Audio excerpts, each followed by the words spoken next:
Good morning and welcome, and thanks so much for registering for the first virtual literacy conference presented by PD for a Cause. All proceeds from this event will go to so much for registering for the Africa Compassion to support the building of an orphanage in Tanzania for children who've lost their parents or guardians to HIV or AIDS. We have a fantastic lineup of speakers for you today. Each of them have made significant contributions to the literacy field, and we're so honored to have them share their expertise with you. So we hope you will just sit back, relax, and enjoy the conference. Good morning, everyone. I'm Liz Gibbs. I want to introduce to you our keynote speaker. It's Dr. Cindy Gerwin, and the title of her keynote today is, Would You Consider the Extra Degree to Educational Professionalism? Cindy is passionate about literacy and about literacy communities full of curious, joyful learners. For 12 years, Cindy has worked to share her passion in her upper elementary classroom by engaging learners, students, and their families with authentic literacy experiences. Cindy models lifelong learning through literacy by working hard to achieve the following: an ELL endorsement, a reading teacher designation, a national board certification, serving as past president of the Illinois Reading Council, writing numerous articles, including a column in the IRC Journal, and completing her doctorate of education in literacy at Judson University. Cindy has traveled both nationally and internationally to share her passion for literacy learning. Her interests include the effective domain of reading, multicultural literacy, and social equity and justice. Cindy builds upon current research and theory to provide practical, realistic applications in today's classrooms. So I turn it over to Cindy. Good morning. I'm going to go ahead and put my PowerPoint up. Okay. Is it up okay, Liz, before hopefully I get started? I don't see the PowerPoint yet. Share your screen. Okay.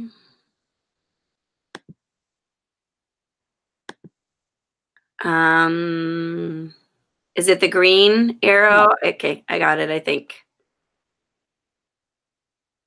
Okay,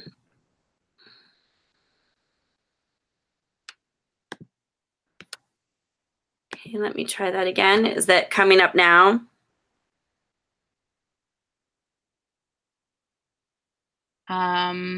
No, I still see you. Ooh, okay. Let me try that one more time. I thought I had it.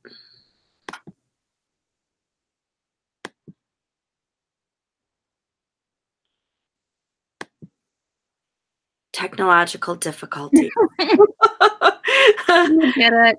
No, I'm in the share screen. Uh-huh. Okay. And then hitting the share button down at the bottom. There you go. There we go. Okay. And let me pull that up. You're good to go. Now I'm okay? Yes, ma'am. All right. Awesome. Well, Sam Parker and Mac Anderson, authors of 212, The Extra Degree, remind us that at 211 degrees, water is hot. But at 212, it boils. With boiling water comes steam, and with steam, you can power a locomotive. Raising the temperature of the water by just 1 extra degree means the difference between something that is simply very hot and something that generates enough force to power a machine, proving that seemingly small things can make a huge difference. The temperature in the field of education was raised by 1 extra degree in 1965 with the passage of the Elementary and Secondary Education Act. The passage of this act started a chain reaction that would begin with boiling water. Classrooms that were once segregated by race or student needs became integrated. Additional funding was allocated for low-income schools to be used towards professional development, instructional materials, and resources. No one can argue with the reasoning behind this legislation that everyone can learn and has the right to a quality education. Initially, the additional funding allocated in the Act improved educational professionalism. School districts allowed teachers to utilize the funds to earn advanced degrees or join professional organizations like the International Literacy Association or the National Councils of Teachers of English. These organizations provided educators with professional development and resources through annual conferences that were really well attended. So these organizations were able to thrive and even grow. But with increased knowledge and practical experience, teacher autonomy and judgment were valued, and educators found their work honorable and gratifying. In 2001, steam began to rise from the boiling water with the reauthorization and renaming of the 1965 Act to No Child Left Behind. Not only was there a name change, but there was an increased emphasis and accountability through, you guessed it, standardized testing. That expanded the federal government's role in education and fueled an increase in data-driven management. For all students to reach the goal of grade level proficiency, consistent standards were needed. And the need for consistency led to an increase in scripted curricula with aggressive pacing guides, which would lead to a corresponding decrease in teacher autonomy and the pedagogical knowledge that was needed to implement a scripted curricula. The force behind this machine was not only set in motion, it was gaining momentum. And somewhere along the way, the needs of students were lost. Private sector, for-profit, market-based policies are now being implemented in a public sector institution, our schools. The problem with this is that these policies were originally developed for companies that operate in a competitive environment with a goal of producing goods and increasing profits. However, the kids we serve are not widgets that are produced on an assembly line. They cannot be returned if they're defective. They're not test scores. They're not reading levels. And they're not data points on a teacher's evaluation. They are human beings. This shift has changed the nature of teaching as a profession and consequently the professional identities that teachers assume. Trying to stop a moving locomotive? Well, that's no easy task. Educators who are now accountable for measurable outcomes have been placed in a long line of authority.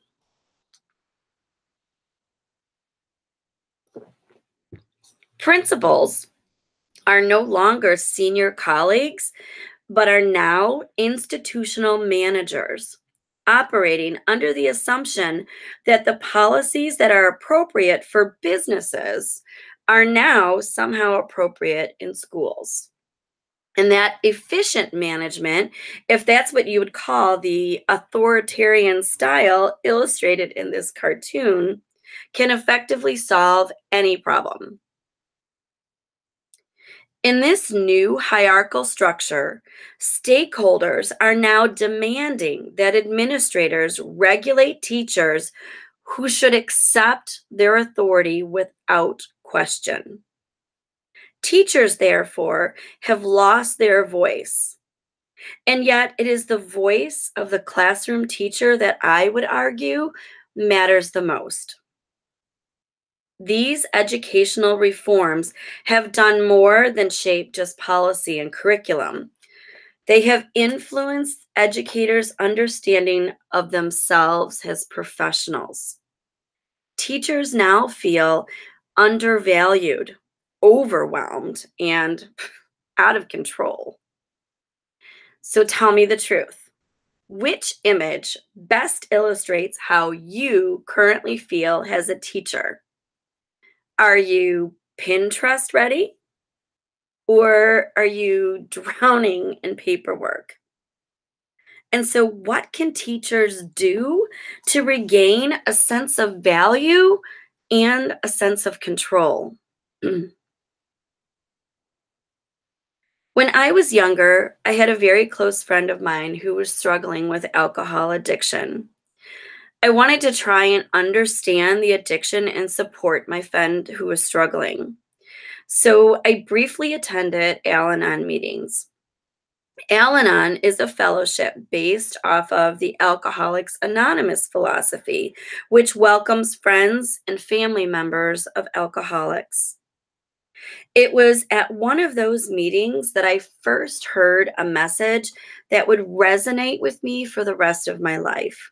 And since that meeting, I have heard the message many times in many forms, and I'm sure that most of you are probably already familiar with it.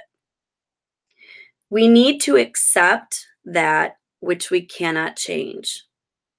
In fact, much of our lives are filled with people and situations and systems that we cannot control. So we must focus on what we can control. And what we can control is how we react to that which we cannot change. But what exactly does that mean to be a professional? There are many different descriptions or criteria that can be used to define a professional. Some include descriptions of behavior or conduct on the job. So, for example, it's considered professional to be on time and to dress appropriately. However, the word professional should be interpreted as a member of an esteemed profession. According to Furlong, Barton, Miles, and Whitty, there are three concepts central to the traditional notion of professionalism. Those are knowledge, autonomy, and responsibility. These three concepts are interrelated because a professional consistently faces any number of complex and unpredictable situations in any given day that require the use of specialized knowledge. In fact, it is estimated that a teacher makes over 3,000 non-trivial decisions in one day. No wonder teachers feel overwhelmed. An educator needs to think quickly and critically in the moment to apply his or her specialized knowledge, so autonomy is required. And with autonomy, it is essential to act responsibly. Application of these concepts is unquestioned in esteemed professions like law and medicine. But the changes that occurred with education reform have prompted a debate as to whether or not education is an esteemed profession. As teachers, it is up to us to reshape our professional identities and to change the narrative that is now pervading the field of education. Through stories of service, attitude, kindness, leadership, commitment, focus, belief, and perseverance, Parker and Anderson help us to inspire and empower us to move from where we are to where we want to be. A single degree of change can change everything. And today I want to share with you some of my stories of added power that are allowing me to push that extra degree necessary for change. Service is the lifeblood that nourishes every organization. Service is an attitude. It's a way of thinking that drives your actions on a daily basis. And our actions should always include kindness, especially in the face of uncontrollable hostility. Ralph Waldo Emerson said it best when he described kindness. It is one of the most beautiful compensations in life. We can never help another without helping ourselves. I have experienced this firsthand 3 years ago when I traveled to Ghana and 2 years ago when I traveled to Guatemala. I made these journeys for two purposes. I wanted to learn about my students' cultures, and I wanted to share my teaching experiences with the teachers living in these countries. During my trip to Ghana, I reflected on the story of the Good Samaritan. A man was robbed and beaten, and then he was left on the side of the road to die. Many people passed by him without stopping to help, but a good Samaritan stopped to help the man. I mistakenly thought that I was traveling to Ghana to help teachers who were living in poverty, laying on the side of the road, so to speak, and therefore needed my assistance or to learn from my teaching expertise. But I couldn't have been more wrong. It was I who needed their assistance, and it was I, a white, privileged teacher with a more fixed, egotistical mindset, who needed to reshape my cultural biases. So when comparing the classrooms in Ghana and Guatemala to most American classrooms, we are reminded that the heart and the soul of teaching is not anchor charts. It's not one-to-one technology. It's not scripted programs or the mountains of data that we collect from the too many tests that we administer. The heart and soul of teaching is about building student relationships and about creating curious, joyful learning communities. The teacher and the learner pulling alongside one another as equals, exploring the world together. In order to ensure that I continue to create these relationship building experiences, even when I'm not traveling, I began visiting the homes of my students and their families. I am continually amazed at the kindness and the generosity of the families that I have visited. Some have made me elaborate meals from their cultures, and others have offered me gifts, like a baby chicken to take home. I imagined a little yellow baby chick like this one, but what the family really wanted to give me was more like a full-grown rooster, which I politely declined. And when asked by others, why do you visit the homes of your students? A passage from the Gospel of Mark comes to mind. Jesus sat down opposite the place where the offerings were put, and he watched the crowd putting their money into the temple treasury. Many rich people threw in large amounts of money, but a poor widow came, and she put in 2 very small copper coins worth only a few cents. Calling his disciples to him, Jesus said, Truly, I tell you, this poor widow has put more into the treasury than all the others combined. You see, they all gave out of their wealth, but she, out of her poverty, put in everything. She put in all she had to live on. You see, many of the families that I serve live in poverty, like the poor widow in the story.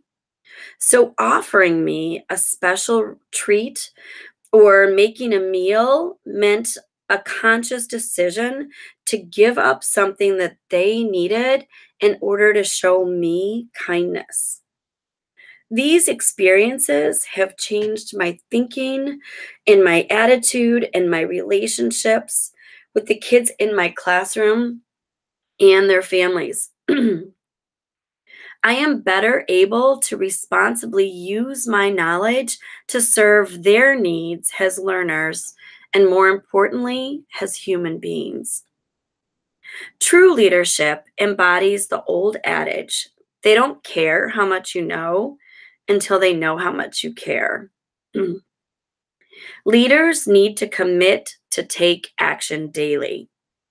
For example, Earl Nightingale once stated during his radio program that if you spend an extra hour every day of study in your chosen field, you will become a national expert in that field within 5 years or less. Now, admittedly, an extra hour might be difficult given the madness of our daily teaching schedules. So, start with a commitment of 15 minutes. Perhaps, instead of expressing frustration with an administrator or the educational system by venting with a coworker in the dreaded teacher's lounge, redirect that energy towards something that is controllable, something that will power the engine. Believe me, I understand that this is not easy. I have fallen into those venting conversations myself many times. It requires focus and discipline to change these venting conversations into empowering ones.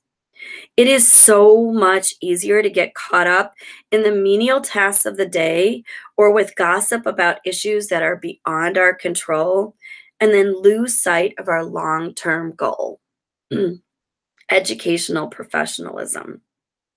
So when you're hot about an issue and your blood is boiling, shift that powerful energy into something that will change the current narrative in the field of education, like actively participating in a professional organization.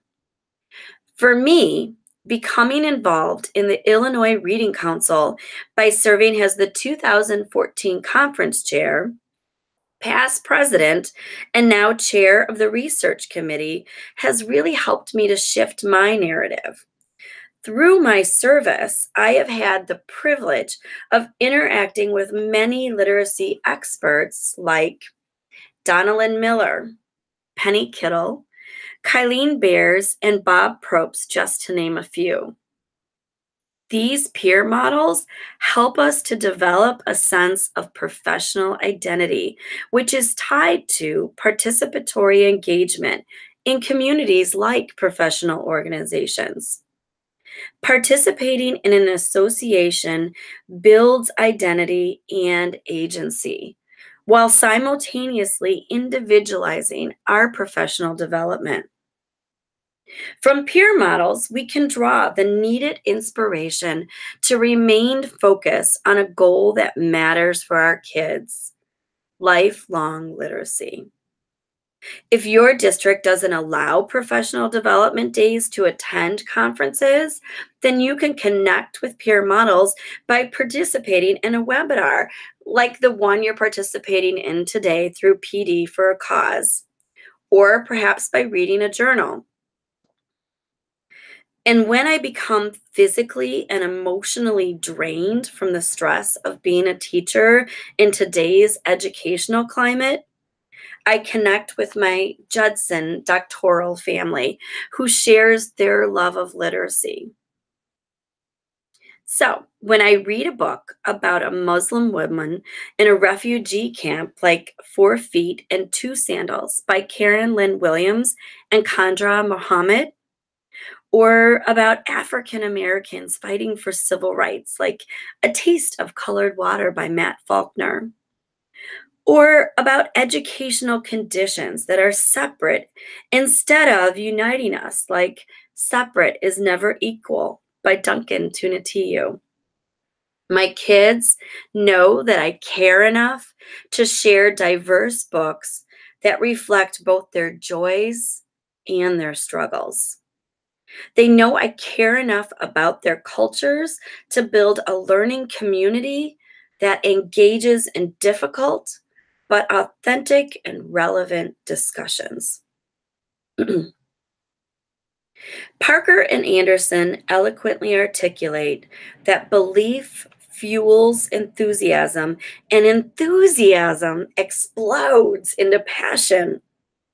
I believe that all kids can learn and have a right to learn in an environment that fuels their curiosity and builds their self-efficacy.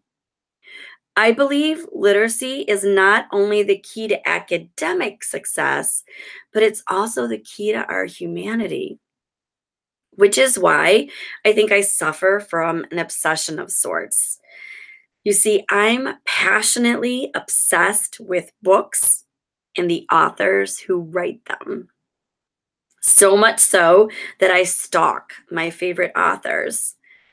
They're like rock stars, and I feel like a groupie. I share my belief in and my passion for books every day with my kids. The kids in my class tease me because I start every read aloud with words like these. I love this book, or this is my favorite, or the illustrations in this one are just beautiful. My kids quickly retort to all of my comments by saying, Mrs. Gerwin, you say that about every book, which is true. Read aloud is the best daily 15-minute commitment that I have ever made. Even my kids who have difficulty controlling their boundless energy during the rest of the day will snuggle up on the carpet during read aloud. Other teachers have perused the bulletin board and have begun asking to borrow the picture books that are shown, which is probably a good thing because they are now rotating around the building. That's a good thing because I'm out of shelf space in my classroom. So if they're rotating around the building, it means that I can keep fueling my obsession in buying more books. I think persevering in the face of obstacles is probably the hardest of all. It is so difficult to maintain a sense of professional identity and agency in an educational system that we work in today. I do what I know in my heart is the right thing to do in order to begin reshaping our professional identities for the future. I begin by studying to learn all that I can. I'm proud to say I'm a lifelong learner. Then I collaborate with others to further stretch my thinking and my learning. And when necessary, I advocate for the teaching profession and for what is really best for our kids. I try to responsibly use my specialized knowledge to resist the policies and programs that claim to improve education by controlling instructional practices. Because literacy experts like Fisher and Fry remind us, it is a teacher's pedagogical knowledge, not a scripted program, that provides our students with the best scaffold for learning. But as I have found through personal experience, this resistance leads to tension between organizational control and professional autonomy.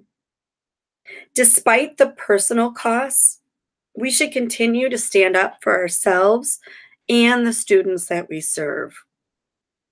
Without a strong sense of professional identity and agency, education will continue to be devalued as a profession. So, as we move into the future, a new form of professionalism needs to emerge. Instead of hierarchical structures that place classroom teachers on the bottom rung, there is a need for shared governance. This type of professionalism requires that teachers have a wider responsibility that reaches beyond a single classroom.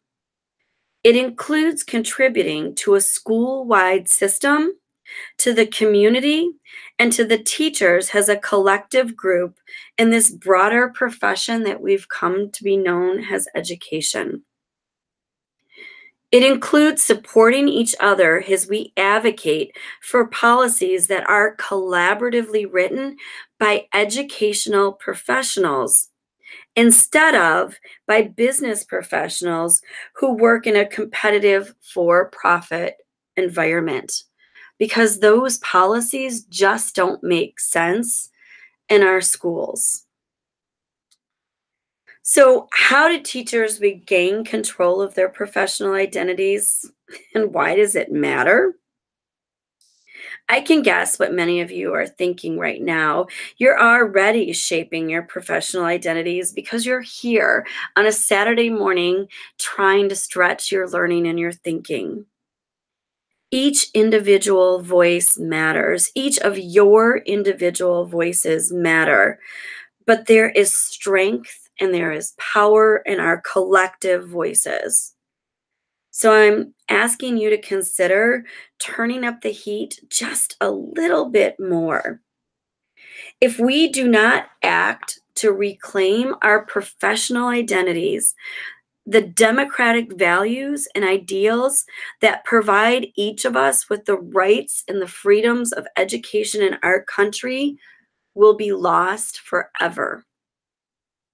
Educators like Cornelius Minor, author of the book We Got This, reminds us of this message when he says, "The work of teachers has not just been to teach.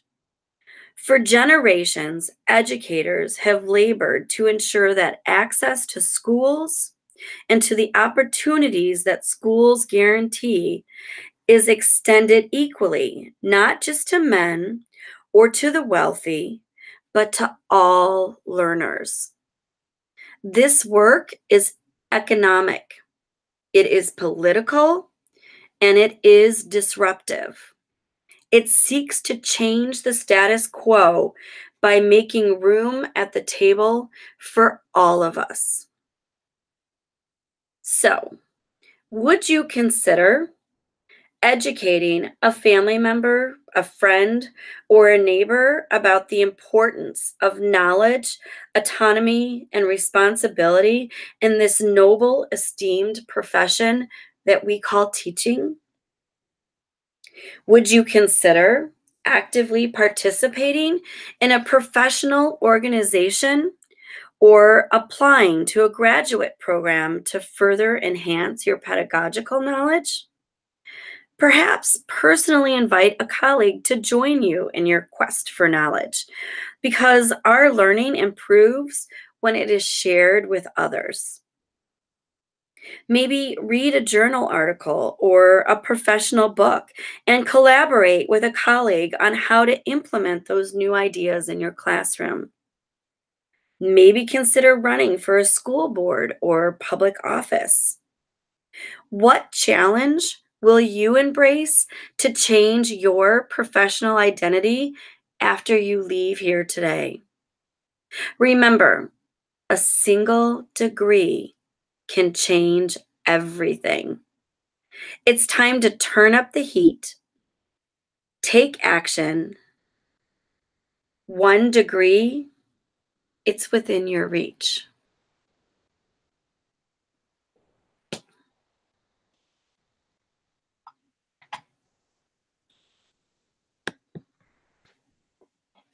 Thank you, Dr. Gerwin. Thank you.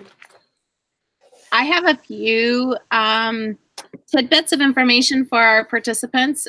So thanks again for your wisdom and knowledge. I think we all can benefit from thinking about taking that next step and going just 1% further.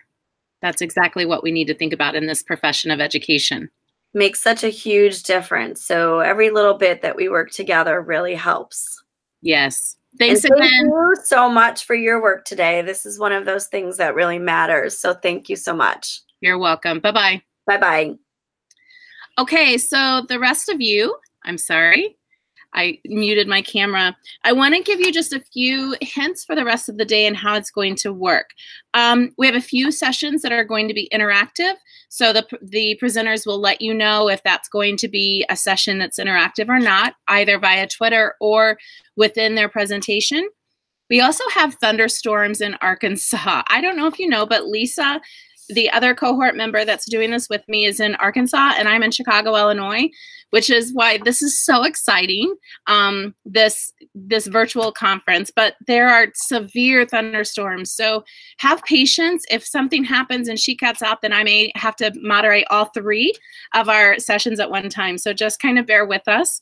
I also want to let you know that we have 3 sessions because we wanted to try to hit every age group of students, which means that then there are only 2 of us. And if you do the math, that doesn't really work out to be 1-to-1. So there will be maybe a little bit of a delay or a lag as we introduce speakers because we'll have to team up sometimes on the hours. So kind of bear with us. This is our first time and we really appreciate you being with us.